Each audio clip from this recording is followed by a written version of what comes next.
welcome to Thumb Wind's End of the Road in Michigan podcast. Each week, we select one of our amazing stories about the Great Lakes region and the tip of Michigan's thumb. These are taken from thumbwind.com and presented here so that you can listen to it anytime, anywhere. Today we have a tale from the upper thumb of Michigan. This is about when the town of Sebewaing was a wintertime haven for fishermen in the 1870s. Some stayed on the ice for weeks in the dead of winter, catching fish for the whole year. So sit back, relax, and enjoy this week's tale from the end of the road. The chilly Sebewaing Fishtown of 1878. On the borders of Lake Huron, where its waters dash up against the thickly wooded shores of the state of Michigan, is an inlet known as Saginaw Bay. Visit this inlet any time before the long winter sets in, and you will see the bay dotted over with innumerable small fishing boats, whose white sails resemble so many graceful seagulls skimming over the water. In these boats are the fishermen dragging their nets for Mackinaw trout. Hundreds support themselves in this way through the season when the lake and bay are free from ice, but a time soon comes when, for 20 miles out from the shore, an ice bridge forms thick enough to sustain a whole village. When the mercury seldom rises above zero from the last of November until the 1st of March, the fishermen and their families would be quite destitute as soon as the bleak winter commences, had not a mode been established whereby they could fish all the winter through. As there was no work to be accomplished, there was, of course, much suffering, and an opportunity offered to prove the proverb that necessity is the mother of invention. Many ways were devised, and much cogitating racked the brains of the poor until they, at last, concluded to try the experiment of each man building himself a house and moving onto the lake, directly the ice formed.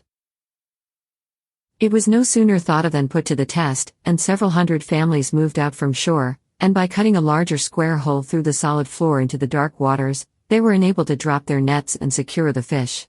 It seems almost incredible that it is possible for so large a number of people to live at once upon the ice, but it is a favorite haunt of Jack Frost, and he comes puffing and blowing from his home in the Spitsbergen regions with a blast that not only bites fingers and noses and tingles ears with a cruel nip, but keeps a solid foundation for the ice city for many months. If you never have been upon the shores of Sebewaing Fishtown in midwinter, you never have felt truly cold weather.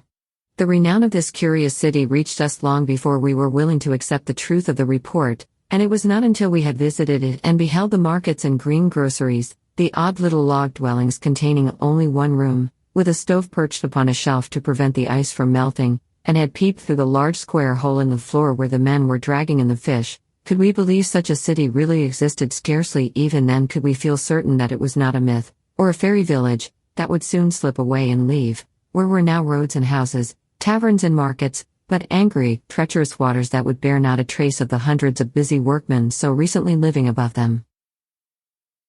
The houses are built on wheels, much after the fashion of a photographer's portable house, have a door and a chimney, are furnished with very little comfort, and generally, contain from 4 to 5 people in each. The village lies 10 miles from shore and includes, besides a large number of dwellings, many markets and stores.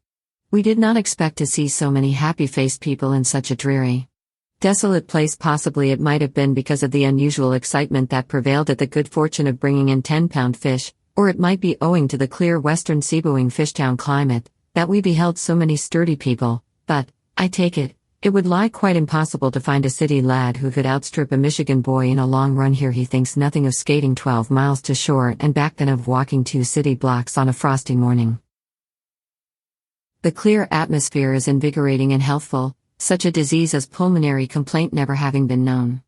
Once, 2 fishermen more venturous than the rest, remained a night too long in the fast-ebbing village, and in the morning not a trace of ice could be seen beyond the small cake upon which they floated. Fortune, however, served them a good turn, for, after floating in the lake for 2 days and nights, a cold east wind prevails which was sufficient to form a new bridge, and upon them they skated ashore. The lives of the inhabitants are thus fraught with danger, as a sudden change in the temperature may leave them at any time without their city, therefore, it seems to present constant fluctuation. The owners of the cabins, not being burdened with much furniture, are ever ready to close their doors and at a moment's notice drag their families to terra firma. But this does not often happen, as Jack Frost's visits are generally so prolonged as to leave no doubt regarding the safety of the city.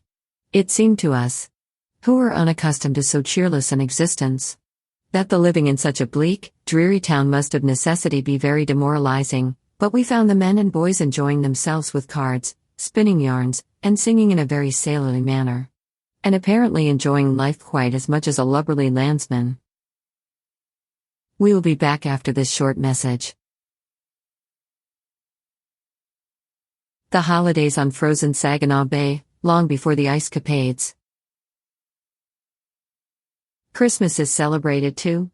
In these humble dwellings, and we found scarcely a house undecorated with a bit of pine and holly, the inmates rejoiced over the day Christ was born with as much real enjoyment as though they could celebrate the Advent with gifts befitting the wealthiest. The fishermen find their employment almost as profitable in winter as in the spring and summer and haul twice a day. The nets are sunk with weights and stretched to their utmost, being fastened to sticks laid across the opening in the ice. The hardy sons of the ice seem far more contented with their mode of living than we could imagine possible, and are a far better class of men than the gangs who hew timber in the Michigan forests, to be floated down the rivers in the spring to the lumber mills that line the Saginaw River. The road that leads to Sebewaing Fishtown carries the traveler through many tracts of unbroken snow and across plains and desolate country. The wind was blowing a steady gale during our daily journey in the family sleigh and made us wish to shorten the 15 miles of travel before we stepped upon the frozen bay, after which we must still ride 10 miles before reaching the Phantom City. But in due time it was accomplished, and we beheld what we have already described. The vicinity of Fishtown, upon the shore, is wild and uninviting looking, and we were glad enough to turn our faces homeward, to find a warm, cheerful fire to welcome us, congratulating ourselves that the perilous journey need not be again repented, and grateful that our lines lay in pleasant places than these of the fishermen whom we had just visited, 10 miles out upon the ice. This tale was taken from Frank Leslie's illustrated newspaper, dated February 16, 1878. This concludes this week's story. Thank you for taking the time to listen to Thumbwind's End of the Road podcast. If you like this kind of tale, you are invited to subscribe to our podcast. Just search for The End of the Road in Michigan, from wherever you're listening from. Please watch for and download our next podcast and take a moment to give us a review. Have a great day.